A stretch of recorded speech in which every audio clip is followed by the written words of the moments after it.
Alright, what's up guys, and welcome back to another Call of Duty Warzone video. Now, in this video, I haven't really done anything like this in a while. It's mainly just been gameplay videos, but I just wanted to do a video like this and talk about the absolute best and OP class setups that you can make in Warzone. So, in this video, I'm going to show you not necessarily a bunch of class setups, but more so I'm going to go down the list starting with the best ARs to use, the best weapons to use. I'm going to go from each attachment down to your perks, your lethals, and everything else about the class. So I'm just actually going to do about one class setup, but I'm going to talk about everything once I go through it all. So the first thing I am going to talk about is the attachments on the ARs before I start going into anything else. So starting with the attachments for ARs, usually if you are going for an AR, you can either go in the two directions, either long range or short range, but this kind of applies to all of it. So the first attachment that I would always put on an AR, or any gun, no gun in particular, just any gun at all, I always want to put this on in Warzone, and it is going to be either a lightweight suppressor if you were wanting to go for a quicker AR build, or a monolithic suppressor if you're wanting to go for a slower, longer range AR type build. So either way you want to go with that, it's definitely going to keep you off the radar and keep people from coming straight to you every time they see your gunfire. So you can really go with any barrel, it just depends on what build you want to go for. Obviously the longer barrel gives you more stability, more damage range, and just a heavier, slower AR meant for longer range. Or you could go with a short barrel, it's just whatever one that you want to go with. And then the Commando foregrip, you always want to go with the Commando foregrip. It is the absolute best foregrip in the game. I have the heavier, more out stock that gives me more stability and stuff like that. Either you can go with that or no stock if you want more mobility, or you can leave that attachment slot blank and put it somewhere else. On most ARs, you want to go with the highest round mag that they have, as long as it's not a drum mag. I love my drum mags, but they just are too slow in this mode sometimes, especially if you're wanting to go for a quicker AR build, mostly for close quarters combat, and you still need that ammo, but you don't want to sacrifice the ammo for the drum mag. You should definitely go for the just 60 round mag. It doesn't hurt your ADS or sprint to fire speed that much. Usually for ARs, I wouldn't go for a perk. If you want to go for a perk, the best perk for this would be sleight of hand. But other than that, I usually would keep that attachment slot empty. This again depends on whether you want to go for long range or short range again. This is more for like a medium range type build. I mean, you can put a scope on this if you want to. It's mainly personal preference. So now that I've gone over all of the attachments for ARs, I'm just going to go over all of the best ARs, and then I'm going to go through most of the weapons in the game that I think are the best that you should use now that you know a lot of the best attachments to put on these weapons. So starting with ARs, the Kilo 141 obviously is a very decent weapon in this game mode. The FAL is also a very decent weapon in this game mode. I know I like this weapon in multiplayer, but I'm not the biggest fan of it in Warzone, but I haven't given it much playtime with the FAL yet, so I can't talk on that too much, but definitely go for the FAL because it is a hard-hitting weapon if you are good with it, though. Obviously, the M4, just all-around balanced weapon, just like it is in multiplayer. The M13, you can definitely soup up an M13.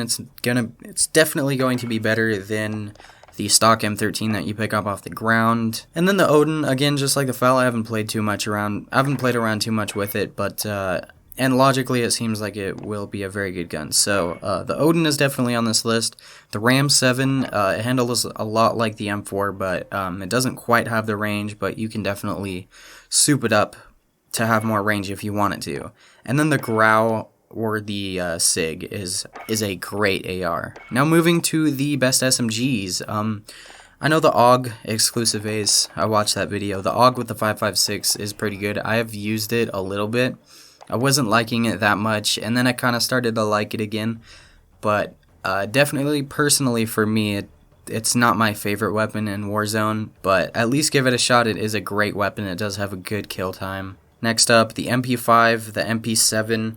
Both of these weapons you can definitely, or you should, soup them up just like you would in multiplayer with aim down sight speed and sprint to fire speed. So the best shotgun is the R9O. I don't really think you should use any of the other shotguns in Warzone unless it's the Model 680 that you picked off the ground and you have to.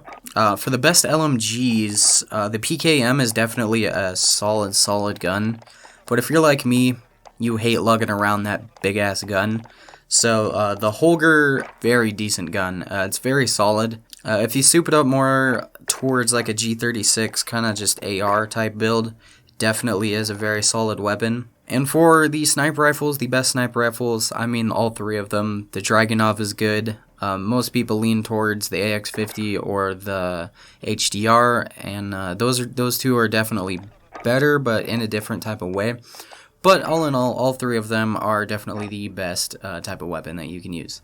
Alright, so now I'm going to do a full best class setup on a whole class, going from the primary, secondary, perks, lethal equipment, everything like that. So this is going to cover all of the rest of it. I think in this class, I use this class all the time. I am in love with this class. As of right now, I know that it has changed a lot over these past couple days and it's going to change again, but right now this is the best class setup that I have found personally for myself, so I'm sharing it with you. So if any of you see this and like this class setup, then you can use it too. I think it does have a lot of benefits to the class. Alright, so here we go. So for the attachments for the Bison, the Bison is usually my quick close quarters combat weapon. So over the monolithic suppressor, I usually go with the lightweight suppressor just so I don't have that cut on the aim down sights time or sprint to fire. Can't remember quite which one it is. I think it's one. I don't think it's both. I'm pretty sure it's one of them. But it is one of them. So I usually like to go with a lightweight suppressor just so I can keep that ADS time. This is a must. The 84 round helical mags for the Bison is absolutely insane, especially if you pair this with sleight of hand. This gun reloads super quick, and it has one of the highest round mags in the game. 84 rounds, and this thing reloads in like a second. This is why I absolutely love this gun. Always go for the stippled grip tape. I'll always try to make this thing as fast as possible. Stippled grip tape is a must for this. And then I personally like to go for the Viper Reflex. You don't have to go for this. You can put on a laser for even more ADS, or even the smaller barrel that is available, or no stock or something like that. But me personally, I like to go for a Viper Reflex sight. Okay, so now moving on to, this is kind of just more generalized on the sniper rifles. This is going to be all the attachments that I like to put on sniper rifles. So this is going to be the Dragunov, and the first attachment that I would always put on a sniper rifle is a monolithic suppressor. This is the absolute best suppressor that you can put on a sniper rifle, even though it does cut down on your ADS time. Anything that does cut down on your ADS or your sprint to fire speed on sniper rifles does not matter.